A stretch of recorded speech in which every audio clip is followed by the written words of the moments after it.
Welcome to Midweek Moments. I'm Stephen Wright, Senior Pastor of Dahlonega Baptist Church. Believe it or not, this year is coming to a close as we now find ourselves in the latter part of November. Next week we'll be celebrating Thanksgiving, and after that, the Christmas season will officially arrive. As the holidays approach, COVID-19 unfortunately is on the rise. Seems that we're in the midst of yet another spike, and such news certainly tempts us to become weary and discouraged. None of us want to go through what we did last March. None of us want a repeat of 2020 in the year 2021. And yet what we've all learned this past year is that we cannot predict the future. None of us can. We must simply adapt as the people of God to the present, remembering that our God does not change and that the work of God does not change. He is always the same. His mission and saving work are always the same, which means that in the process of adapting, we've had to do a whole lot differently this year. We've had to adjust and remain flexible, and you have done a wonderful job at that. One of the things that we're forced to do differently this year is the deacon nomination and election process. In a normal year, you would have already been presented with a nomination ballot during the church service and encouraged to fill it out. This year, because of COVID, we're having to do this differently. Instead of receiving a ballot at church, you'll be receiving one through email, digitally. That way, you don't have to touch anything. There's no risk of transferring germs at all. In fact, be looking for an email very soon. That email is going to provide you with a document about the deacon election process and a space for recommending nominees.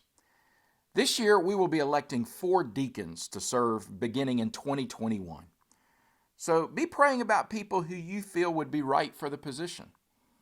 Obviously, we're in need of people with a servant's heart because that's what the word deacon means. A deacon is a servant.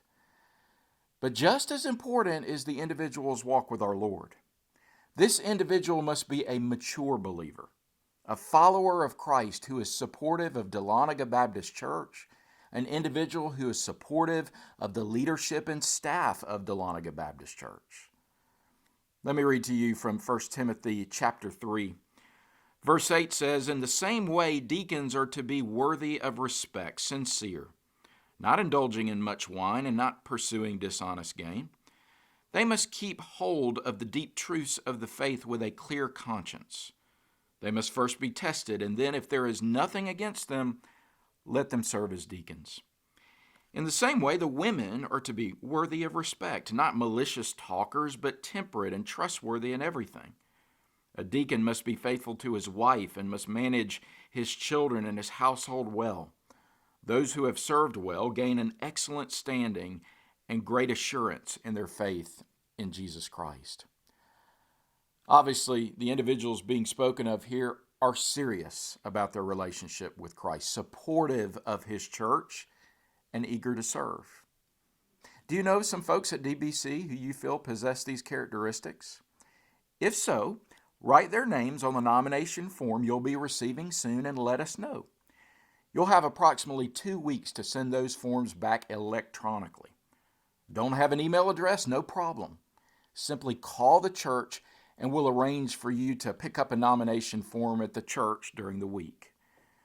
We also ask that you do not contact those individuals you nominate. Our current deacon body will be doing that as they pray together and compose a list of the individuals whose names will be on the official ballot on December 20th and December 27th. Those ballots will be sent electronically as well. After we vote, our new deacons will be ready to serve in January 2021.